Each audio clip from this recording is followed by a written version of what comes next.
అందరికీ నమస్కారం అండి. ఆనందంగా జీవితాన్ని ఆస్వాదించడానికి అమ్మ మాటకు స్వాగతం. మా ఇంట్లో ఉదయమే రకరకాల పక్షుల కూతలతోనే తెల్లవారుతదండి. ముఖ్యంగా చిలకలు. మేము తలుపు తీసేసరికి అప్పటికే చిలకలు వస్తూ ఉంటాయన్నమాట. ఈరోజు కొంచెం తెరపిచ్చినట్లుగా ఉన్నాదండి. 2 రోజుల నుంచి విపరీతమైన వర్షం పడింది. ఆహ్, ఎర్లీగా అంటే 6:30కే కొంచెం ఎండ పొడ వచ్చేయటంతో ఉదయం నుంచే చిలకల సందడి ప్రారంభమైందండి. ఇక గార్డెన్‌లోకి వెళితే ఇప్పుడు కొత్తగా మాకు గార్డెన్‌లో ఒక ప్రాబ్లమ్ రైజ్ అవుతోందండి. అదేంటంటే జలగలు ఎక్కువ వస్తున్నాయండి. ఇగోండి మీకు బ్లాక్‌గా కనిపిస్తున్నాయి చూడండి. ఇవి జలగలంటే ఇలా ఉంటాయి. చాలామందికి తెలిసే ఉంటుంది. అంటే ఈ మధ్య కాలంలో జలగలు ఎక్కువ కనపడట్లేదండి. అంటే ఇవి మట్టిలో ఉంటాయన్నమాట. ఎక్కడ మట్టి మనకెక్కువ ఉండట్లేదు కదా! అందువల్ల జలగలు కూడా ఎక్కువేం కనపడట్లే. ఈ మధ్య కాలంలో మాత్రం మాకు గార్డెన్‌లోకి విపరీతమైన జలగలొస్తున్నాయండి. మా నరసమ్మ చెప్తూ ఉన్నది. మన నరసమ్మ ఇంటి దగ్గర కూడా చాలా మొక్కలుంటాయనమాట. మాకు కూడా జలగలు ఎక్కువైపోయినియండి అని చెప్తుంది. అంటే మొత్తం ఈ ప్రాంతం అంతా కూడా జలగలున్నాయనమాట అని అర్థమయ్యింది. ఏవండీ జలగ అంటే మీకు తెలుసు కదా! ఇది జలగలాగా పీల్చేస్తున్నది అని అంటారు. అంటే రక్తాన్ని పీల్చినా మనకు తెలీదంటండి. నొప్పి గాని ఏమీ లేకుండా రక్తం పీల్చేస్తదంట. ఈ జలగని చంపటం గానీ, కదల్చటం గానీ ఎవరి వల్ల కాదు. గట్టిగా అతుక్కుపోతదనమాట అండి. గట్టిగా పట్టేసేస్తది. దీన్ని చంపటానికి సింపుల్ మార్గం ఏంటో తెలుసండి? ఉప్పు. ఉప్పేస్తే చాలండి జలగ చచ్చిపోద్ది. ఇగోండి వెంటనే అది వాటర్‌లాగా అయిపోతదనమాట. వెంటనే చచ్చిపోద్ది. వితిన్ 2 మినిట్స్‌లో చచ్చిపోతదండి. ఇగోండి సాల్టు వేశాననమాట. ఇగోండి మట్టిలో అక్కడక్కడ కనిపిస్తూ ఉంటాయనమాట. అలా కనిపించినప్పుడు కూడా మేము సాల్ట్ జల్లేస్తాం. అదిగోండి సేమ్ ఎండిపోయిన ఆకులాగా ఉన్నాదది. కానీ అది జలగండి. ఈ ప్రాబ్లము ఎదుర్కొంటున్నాము. ఇవి ఎలా పోతాయో నాకు తెలియట్లేదండి. చాలా చోట్ల చదువుతున్నాము. యూట్యూబ్‌లో కూడా అన్ని చోట్ల చూస్తున్నాం. సాల్ట్ ఎయ్యాలని అలా గూగుల్‌లో సెర్చ్ చేసిన తర్వాతే తెలిసింది. ఇప్పుడు సాల్ట్ వేసి వాటిల్ని చంపుతున్నామనమాటండి. ఇప్పుడు మేము ఎదుర్కొనే సమస్య ఇదనమాటండి. ఇక మార్నింగే ఒక స్ట్రాంగ్ కాఫీ కలుపుకొని, చిలకల కోసం బియ్యం, నా కోసం కాఫీ ఇవి 2 తీసుకొని పైకెక్కుతానండి టెర్రస్ మీదకి. అంటే నేను కాఫీ తాగి ఒక 5 మినిట్స్ వెయిట్ చేసేలోగా చిలకలన్నీ వస్తూ ఉంటాయనమాట. నెమ్మది నెమ్మదిగా చిలకల సంఖ్య తగ్గుతూ ఉంటుందండి. ఎందుకంటే ఇక పైర్ల మీద వాటికి ఆహారం దొరుకుద్దనమాట. ఇక ఈ సీజన్ నుంచి ఇప్పుడిప్పుడే వరి కంకులకి ధాన్యం కడుతూ ఉంటుందనమాట అండి. పాల కంకులు అంటారు కదా! చక్కగా ధాన్యం ఇప్పుడిప్పుడే వస్తూ ఉంటుంది కదా! అవి చిలకలు ఇష్టంగా తింటాయనమాట. అందుకనే చిలకల సంఖ్య తగ్గిందండి. రెగ్యులర్‌గా అయితే ఒక 200 చిలకల వరకు వస్తూ ఉంటాయి. ప్రతిరోజు కూడా 100, 150, 200 వరకు కూడా వస్తూ ఉన్నాయండి. ఇప్పుడు ఒక 60, 70 చిలకలు అలా వస్తున్నాయన్నమాట. అంటే వాటికి ఆహారం దొరికితే మన ఇళ్ళ దగ్గరికి ఎక్కువ రావన్నమాట అండి. ఏదో ఒక టైంలో అయితే వస్తాయి. అందుకని ఏం చేస్తున్నామంటే ఉదయమే వాటికి ఫుడ్ వేసిన తర్వాత మళ్ళీ కిందికి దిగేటప్పుడు అప్పుడు కూడా పైన బియ్యం చల్లేసి ఉంచుతామన్నమాట అండి. ఏదో ఒక టైంలో అవి వచ్చి తింటాయి. అంటే ఈవినింగ్ టైం కూడా వస్తాయి కదా అందుకు. అంటే మన గార్డెన్‌లో ఈ రకరకాల పిట్టలన్నీ ఎలా వస్తున్నాయి అనేదంతా కూడాని మీకు చెప్పటం, చూపించటం కూడా నాకు చాలా చాలా హ్యాపీగా అనిపిస్తదండి. నేను చూసి ఎంత ఆనందపడుతున్నానో మీ అందరికీ చూపించి కూడా మిమ్మల్ని కూడా ఆనందపరచాలి అని అనుకుంటా. ఎందుకంటే గాలిలో తిరిగే చిలకలండి. అవి అలా టైంకి ఎగురుకుంటూ గబగబా వచ్చేసేసి ఆ ఫుడ్ అంతా తిని వెళ్తూ ఉంటే చాలా గమ్మత్తుగా అనిపిస్తూ ఉంటుందన్నమాట అండి. ఇలా ఇక్కడ టైం స్పెండ్ చేయటం మాత్రం నాకు చాలా చాలా ఇష్టంగా ఉంటుంది. అలానే మన గార్డెన్‌లోకి కూడా రకరకాల పిట్టలన్నీ కూడా వస్తున్నాయండి ఇప్పుడు. ఇదిగో ఈ పిట్ట చూసారా అండి? ఇది ఇప్పటి వరకు మన చెట్ల మీద ఉంది. ఎగిరి ఏం పిట్టో అవతలకెళ్ళింది. దీని చుక్కలు ఒళ్ళంతా కూడా చుక్కలుగా చిన్న ఉన్నది. చిన్న చుక్కలు చుక్కలుగా ఉన్నాదనమాట. ఇదేం పిట్టో నాకు తెలీదు గానీ గమ్మత్తుగా ఉన్నదండి. బావుంది. బూడిద రంగులో ఉండి మొత్తం తెల్లని చుక్కలున్నాయనమాట. ఈ బర్డ్స్ కూడా ఎక్కువ వస్తున్నాయి. ఇక జముడు కాకులైతే చాలా వస్తున్నాయండి. ఆ అరిచే పిట్ట ఏంటో తెలుసా అండి? జముడుకాకి. ఈ అరిటాకు వెనకాల ఉన్నది. మీకు చూపిద్దామని ట్రై చేస్తున్నా. జముడుకాకి కనిపిస్తే మంచిదంటారు కదా! చూపిస్తాను ఉండండి. మన పెరట్లో జముడుకాకులు తిరుగుతున్నాయన్నమాట. ఈ జముడుకాకి మొక్కల్లో ఉండే పురుగు పుట్రాన్ని ఏరుకుని తినేస్తూ ఉంటుందన్నమాట అండి. రోజు ఏదో ఒక టైంలో 2, 3 జముడుకాకులు వస్తూ ఉన్నాయి. గార్డెన్‌లో ఉన్న పురుగుల్ని ఎరుగు తినేస్తాయి అవి. ఇది ఇంకో రకం పెట్టండి. గమ్మత్తుగా చూస్తూ ఉన్నది. ఇది light yellow and brown mixing తోటి ఉన్న ఈ పిట్ట కూడా పురుగుల్నే ఏరుకు తింటోందండి. అంటే ఇప్పుడు వర్షాకాలం కదండీ! కొంచెం ఎక్కువగా పురుగులు ఉంటాయి అన్నమాట నేలలో. వాటిల్ని తినటానికి ఇలా రకరకాల పిట్టలన్నీ వస్తున్నాయని నాకు అర్థమవుతోందండి. దీని కోత కూడా చాలా గమ్మత్తుగా ఉన్నదండి. ఇలా వీటిల్ని రకరకాల పిట్టలనన్నిటిల్ని చూసుకుంటూ టైం పాస్ చేస్తే భలే ఉంటదండి. ఇక ప్రతిరోజు దినచర్యలో భాగంగా కృష్ణయ్య దగ్గర ముగ్గు వేసుకోవటం. అంటే పిన్ని గారు కల్లాపి చల్లేసి వాకిలి ఊడ్చి కల్లాపి చల్లి వెళ్తారండి. ముగ్గు మాత్రం నేనే వేసుకుంటా. పారిజాతం పువ్వులు కూడా ఇప్పుడిప్పుడే పూస్తూ ఉన్నాయండి. ముగ్గు వేసిన తర్వాత ఒక్కసారి పారిజాతం కొమ్మని ఊపితే జలజల ఈ పారిజాతం పువ్వులన్నీ కృష్ణయ్య మీద పడతాయి అనమాట అండి. అదే కృష్ణయ్యకి చేసే ఒక పూజలాగా అనిపిస్తుందనమాట అండి. ఇప్పుడిప్పుడే స్టార్ట్ అవుతున్నాయి. ఇంకో నెల ఆగితే బాగా పూస్తాయి పువ్వులు అని అర్థం అవుతుందండి.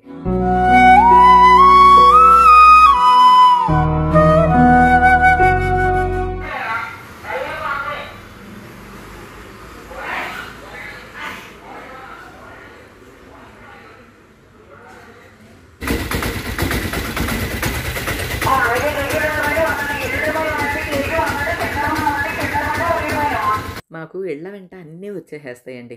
కాయగూరల దగ్గర నుంచి, ఉల్లిపాయల దగ్గర నుంచి, నీచుకూరలు, చేపలు, రొయ్యలు ఇవన్నీ కూడా ఇళ్ళ వెంటే వస్తాయి. కాకపోతే ఈ మధ్య కాలంలో ఈ మైకులు గోల ఒకటి ఎక్కువైపోయిందండి. ఏది ఏమైనా ఇంకా అన్నీ ఫేస్ చేయాలి కదండీ! ఇగో ఇంతలోకి రొయ్యలు కూడా వచ్చినాయి. ఈరోజు నా ఫేవరెట్ కర్రీ చింతకాయ రొయ్యలు వండుకుందామని అనుకుంటున్నానండి. మనలో చాలామందికి చింతకాయ రొయ్యలు కర్రీ అంటే చాలా ఇష్టం కదండీ! ఏమంటే రొయ్యలని చెప్పి పెద్ద బీభత్సంగా ఖరీదైనవి ఏం కొనేసేయమండి. చాలా తక్కువకే మాకు ఇళ్ళ వెంట వస్తూ ఉంటాయన్నమాట. రూ. 50కి, రూ. 100కి అలా పెడుతూ ఉంటారు. ఇగోండి రూ. 100 రొయ్యలు తీసుకున్నాను. ఇళ్ళ వెంటే ఇందాక చింతకాయలు వస్తే తీసుకున్నాను. అటు ఇటు కాకుండా ఉన్నాయండి. అంటే లేతయి, ముదిరి కాకుండా ఉన్నాయన్నమాట. ఆ చింతకాయ రొయ్యలు వండేస్తా. రూ. 100 రొయ్యలు తీసుకున్నానండి. రొయ్యల్ని ఒలిచి కూడా నాకు ఇచ్చేసేస్తారనమాట. సముద్రం చేపలంటే వీటి పేరేంటి? ఆయన పేరు నాకే రాదు. నాకే రాదు అంటుంది. ఇంకా మనకేం తెలిసి చెప్పుద్దండి. బాగున్నాయి, అందంగా ఉన్నాయి, మెరుస్తా ఉన్నాయి. అయితే తెలుస్తుంది మనకి. అవునా? ఇదిగోండి ఒలిస్తే ఇన్ని వచ్చినాయి రూ. 100కి. కలుపులకి వేసుకొని బాగుంటాయి, టేస్ట్గా ఉంటాయి. చిన్న రొయ్యలు కదా, రుచిగా ఉంటాయి. ఇదిగోండి ఈ రొయ్యల్ని శుభ్రంగా కడిగేసేసుకుని పొయ్యి మీద పెట్టుకొని కొద్దిగా ఉప్పు, పసుపు వేసి ఉడికించేసి దింపే ముందు అల్లం వెల్లుల్లి పేస్ట్ వేసుకున్నాం అనుకోండి, రెడీ టు కుక్ రొయ్యలు రెడీ అయిపోతాయండి. ఇదిగోండి చింతకాయలు అటు లేతయి ఇటు ముదిరియి కాకుండా మధ్యస్థంగా ఉన్నాయండి. లేతకాయలు అయితే దంచేసి కూర వండుకోవచ్చు. ముదురుకాయలు అయితే ఉడకపెట్టి చింతకాయ జ్యూస్ తీసుకుని ఆ చింతకాయ రసంతో కూర వండొచ్చు. ఈ ఎటు కాకుండా ఉన్నాయి కాబట్టి ఉడకబెట్టేస్తున్నానండి. మరీ గింజ కట్టకుండా వామనగాయలు అంటారు చూడండి, అలా ఉంటే మాత్రం దంచేసేసి కూర వండుకుంటే చాలా బాగుంటుందండి. మా అత్తగారు అసలు అన్ని గుచ్చెత్తి కూర పెట్టేసేవాళ్ళండి. అంటే చింతకాయని దంచేసి అందులోనే ఉల్లిపాయని దంచి అందులోనే పచ్చిమిరపకాయని దంచేసి ఈ రొయ్యల్ని కూడా వేసేసి అంత ఉప్పు, పసుపు, కారం, నూనె అన్నీ వేసేసి గుచ్చెత్తి పొయ్యి మీద పెట్టి మూత పెట్టేవాళ్ళు అనమాట అండి. ఆ కూర కూడా చాలా బాగుండేదండి. పూర్వం వంటలు అవి. అయితే ఇప్పుడైతే అలాంటివి ఏమీ తినలేకపోతున్నాం అనుకోండి. ఎందుకో నేనైతే అటువంటిది ఏమీ వండట్లేదు. ఇప్పుడు ఈ చింతకాయలు కొంచెం ఎక్కువ అవుతాయండి. అన్నీ ఉడకబెట్టేసేస్తాను. సగం జ్యూస్ మాత్రం వాడతాను. సగం చింతకాయ రసాన్ని ఫ్రిడ్జ్లో పెట్టుకుంటానండి. ఈ చింతకాయల పైన ఎర్రగా ఉన్నది చూడండి నూగులాగా, అదంతా పోయేలాగా కడిగేసుకుని ఉడకబెట్టుకుంటే బెటర్. లేకపోతే కొంచెం వగరు వస్తాయి అన్నమాట అండి. ఆ పైనంతా డస్ట్ కాదు కానీ ఒక నూగు ఉంటుంది. ఆ నూగంతా ఒక 2 నిమిషాలు నానిన తర్వాత ఇట్లా చేతితోటి అంటే ఇలా గ్రీన్గా వచ్చేసేస్తాయి చింతకాయలు. అప్పుడు ఉడకబెట్టేసుకున్నాం అనుకోండి, జస్ట్ 2 మినిట్స్లో ఉడికిపోతాయండి. నిజానికి కూర అయితే చింతకాయ రొయ్యలు చాలా పెద్ద కూరలాగా అనిపిస్తుంది కానీ వితిన్ మినిట్స్లో వండేయొచ్చండి. నేనైతే ఇంకా ఈజీగా వండేసినట్లు నాకు అనిపిస్తూ ఉంటుంది. అఫ్కోర్స్ ఈ వంటలు అందరూ వండేయండి, అందరికీ వచ్చినాయే. కాకపోతే నేను ఎలా వండుకుంటున్నాను అనేది మీకు సరదాగా చూపిద్దాము అని చెప్పి వీడియో చేస్తున్నాను అంతే అండి. లేకపోతే రెగ్యులర్గా నేను వండే వంటలు ఇవన్నీ ఏమీ చూపించను. ఇలాంటివి కొంచెం నాకు ఇష్టమైన వంట కాబట్టి మీకు కూడా చూపిద్దామని అనుకుంటున్నాను అంతే అండి. ఇంత ఇష్టమైన ఈ కూరని వితిన్ మినిట్స్లో వండేసేస్తానండి అంతే. ఇదిగోండి చింతకాయలు పొయ్యి మీద పెట్టి జస్ట్ ఒక 5 మినిట్స్ ఉడికిస్తే చాలండి, ఉడికిపోతాయి. వీటిల్ని చేత్తో మెత్తగా పిసికేసి రసం తీసుకోవచ్చు. నేనైతే పప్పు గుత్తితో ఒకసారి కదిపేస్తానండి. పై తొక్కలన్నీ ఊడొచ్చేసేస్తాయి అన్నమాట. ఒకసారి పప్పు గుత్తితోటి అనేసేసి వడకట్టుకున్నాం అనుకోండి, చక్కగా చింతకాయ రసం మనకి రెడీ అయిపోతుంది. ఇలా వడకట్టుకున్న రసాన్ని మనం దేనిలోనైనా యూజ్ చేయొచ్చు. ఏదో చింతకాయ రొయ్యలు అనే కాదండి, చింతకాయతో ఉపయోగించే ఏ కర్రీలోనైనా సరే ఇది వాడచ్చు. అసలు చింతపండు బదులుగా కూడా ఈ చింతకాయ రసాన్ని యూజ్ చేయొచ్చండి. చింతకాయలన్నీ ఉడకేసుకుని కొద్దిగా జ్యూస్ అయితే పక్కన పెట్టుకుంటానండి. అంత కూర వండుకోను. ఎందుకంటే మా ఇంట్లో చింతకాయల కూర నాకు ఎంత ఇష్టమో మా మరిది గారికి అంత యాంటీ అనమాట. ఆయన కోసం కొద్దిగా రొయ్యలు ఈగురులాగా వండేసేస్తాను 2 కోడిగుడ్లు వేసి. మా వారు అయ్యి ఇయ్యి అన్నీ తింటారు కాబట్టి ప్రాబ్లం లేదండి. ఈ కూర కూడా ఒకేసారి వండి 2 కూరలుగా చేసేస్తానండి. ఉల్లిపాయ పచ్చిమిరపకాయలు ఏపేసుకుని ఉన్న రొయ్యలు రూ. 100 తీసుకున్నాను కదండి, ఆ రూ. 100 రొయ్యలు కూడా వేసేసాను. వేసి కొంచెం ఏగిన తర్వాత నెక్స్ట్ ఉప్పు కారం పసుపు కూడా వేసుకుని కొంచెం అటు ఇటు వేపిన తర్వాత ఒక 2 గరిటెలు తీసి ఈ చింతకాయ పులుసులో వేసేస్తానండి. చింతకాయ పులుసు ఇదిగోండి పక్కన పొయ్యి మీద పెట్టుకుని ఉంచుకున్నాను అనమాట. ఆ రొయ్యలు ఆయిల్ ఇచ్చిన దాకలోనే చింతకాయ పులుసు వేసేసాను. బాగానే ఉంటుందండి అదంతా కూడా మరిగి. ఒక 2 గరిటెలు ఇప్పుడు ఏగిన కర్రీని తీసి చింతకాయ పులుసులో వేసానా అండి, అక్కడికి ఆ కర్రీ అయిపోతుంది అంతే అండి. ఈ మిగతా కర్రీలో ఇప్పుడు మసాలా వేస్తాను. ఎందుకంటే చింతకాయ కూరకి మసాలా వెయ్యమనమాట అండి. నా దగ్గర ఆల్ మసాలా ఉంటుంది. అంటే అల్లం, వెల్లుల్లి, ధనియాలు, యాలకులు, లవంగాలు, దాల్చిన చెక్క కలిపి మిక్స్ చేసి పెట్టుకున్న పేస్ట్ అనమాట. ఇది ఆల్ మసాలా అని అంటాం. ఇది ఒక్క స్పూనుడు వేసుకుంటే చాలండి.